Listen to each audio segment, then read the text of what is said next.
नमस्कार दोस्तों, स्वागत है आपका अखंड ज्योति YouTube चैनल पर। दोस्तों, आज है नाग पंचमी।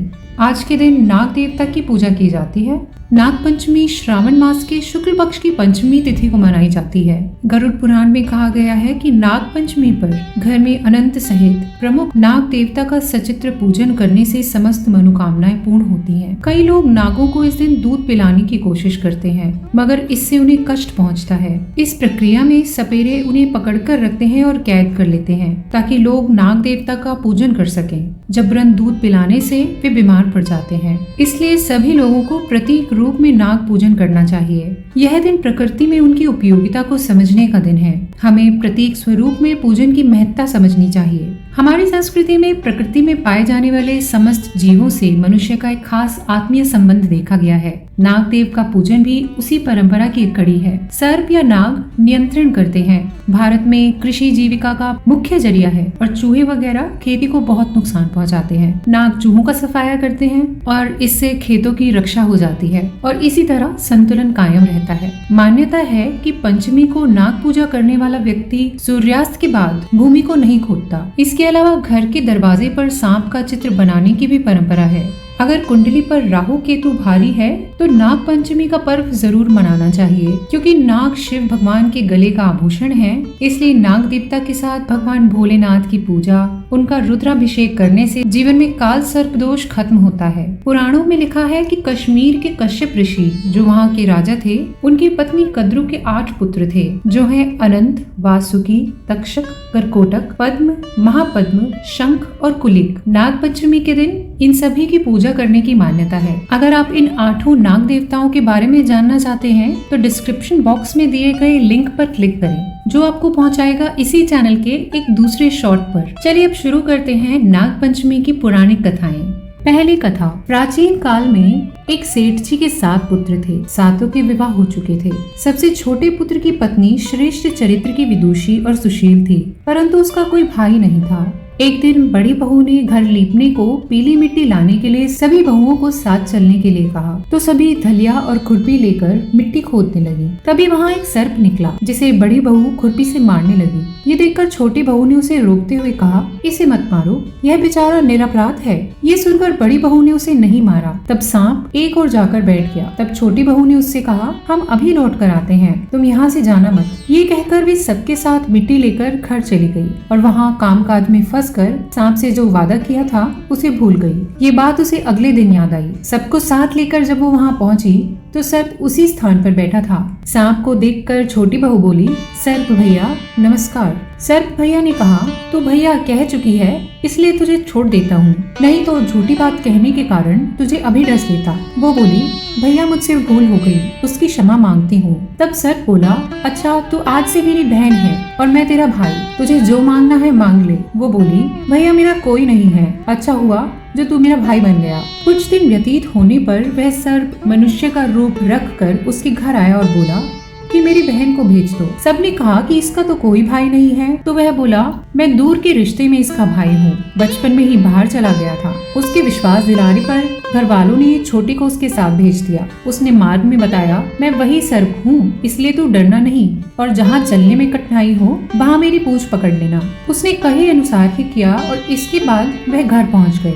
वहाँ के धन ऐश्वर्य को देखकर वह चकित रह गई। एक दिन सर्प की माता ने उससे कहा, मैं काम से बाहर जा रही हूँ, तू अपने भाई को ठंडा दूध पिला देना। उसे यह बात ध्यान न रही और उसने गर्म दूध पिला दिया, जिससे उसका मुख जल गया। यह देखकर सर्प की माता बहुत क्रोधित हुई, लेकिन सर्प के समझाने पर वह शांत हो गई। सर्प ने कहा कि बहन को अब घर भेज देना चाहिए। सर्प और उसके पिता ने बहुत सा सोना, चांदी, जवाहरात, वस्त्राभूषण आदि देकर उसे घर पहुंचा दिया। इतना ढेर सारा धन देखकर बड़ी बहू ने ईर्ष्या से कहा, भाई तो बड़ा धनवान है, तुझे तो उससे और भी धन लाना चाहिए था। सर्प ने ये वचन सुना तो सब वस्तुएं सोने की लाकर दे दी। ये देखकर बड़ी बहू ने कहा, इन्हें झाड़ने की झाड़ू भी सोने की ही होनी चाहिए थी। तब सर्प ने झाड़ू भी सोने की लाकर दे दी। सर्प ने छोटी बहू को हीरा मणियों का एक अद्भुत हार दिया। उसकी प्रशंसा उस देश की रानी ने भी सुनी और वहाँ के राजा से बोली कि सेठ की छोटी बहू का हार यहाँ आना चाहिए। राजा ने मंत्री को हुक्म दिया कि उससे वह हार लेकर शीघ्र उपस्थित हो।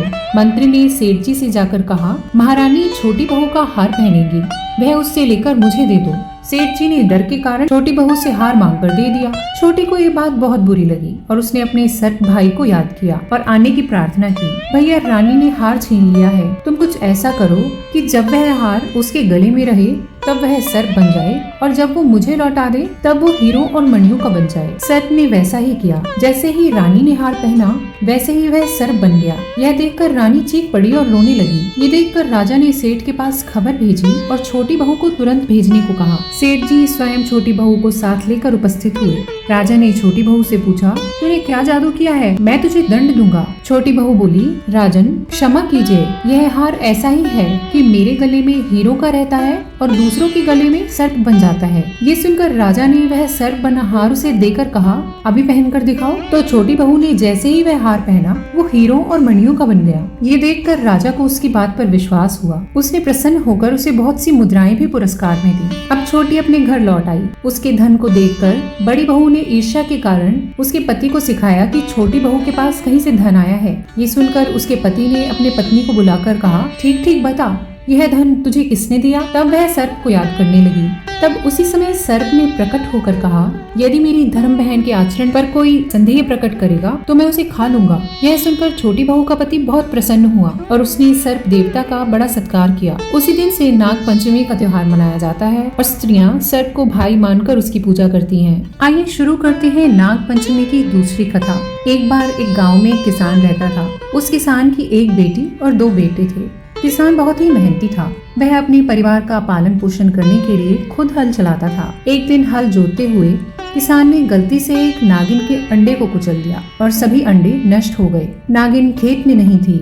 जब वह वहाँ लौटी तो उसे बहुत गुस्सा आया और उसने बदला लेने की ठानी। नागिन ने कुछ ही समय बाद किसान के बेटों को डस लिया। उससे दोनों की मौत हो गई। नागिन किसान की बेटी को भी डसना चाहती थी, लेकिन वो घर पर नहीं थी। अगले दिन नागिन फिर किसान के घर आई तो देखकर बहुत हैरान हो गई, क्योंकि किसान की बेटी ने नागिन के सामने एक कटोरी दूध रख दिया और नागिन से माफी मांगने लगी। किसान की बेटी के इस रवैये से नागिन बहुत खुश हुई और नागिन ने दोनों भाइयों को जीवित कर दिया। ये घटना श्रावण के शुक्ल पक्ष की पंचमी को हुई थी। यही वजह है कि इस दिन नागों की पूजा की जाती है। आइए शुरू करते हैं नाग पंचमी की तीसरी कथा।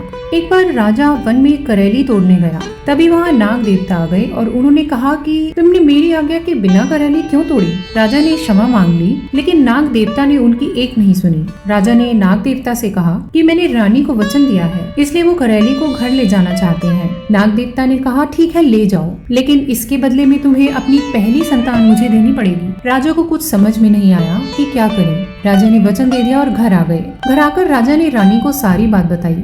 तभी रानी ने एक बेटी और बेटी को जन्म दिया। कुछ ही दिनों में नाग राजा के घर संतान लेने पहुंचा। राजा ने कहा कि पहली संतान लड़की हुई थी, लड़की के मुंडन के बाद आना तभी दूंगा। राजा की बात मानकर नाग वहां से चला गया। नाग फिर आया। राजा ने नाग को कहा कि शादी के वक्त आना, तब दूंगा। लेकिन नाग ने सोचा कि शादी के बाद तो पिता का पुत्री पर कोई अधिकार नहीं रहता, इसलिए नाग ने लड़की को उठा ले जाने की योजना बना ली। एक दिन नाग राजा की बेटी को उठा कर ले गया और राजा को बात पता चल गई। राजा ने जैसे ही बेटी को ले जाने की बात सुनी तो राजा की उसी समय मृत्यु हो गई। राजा की मृत्यु की खबर सुनकर रानी भी मर गई। अब घर में राजा का लड़का अकेला रह गया। राजा के बेटे को उसके रिश्तेदारों ने लूट लिया और भिखारी बना दिया। राजा का बेटा उसी समय से भीख मांगने लगा। एक दिन भीख मांगते हुए राजा का लड़का नाग के घर पहुंचा तो उसकी बहन ने उसे पहचान लिया और फिर दोनों भाई बहन प्रेम पूर्वक रहने लगे। तभी से नाग पंचमी का त्योहार मनाया जाता है। दोस्तों, नाग पंचमी का त्योहार जीवन में सुख और समृद्धि लाने के लिए मनाया जाता है।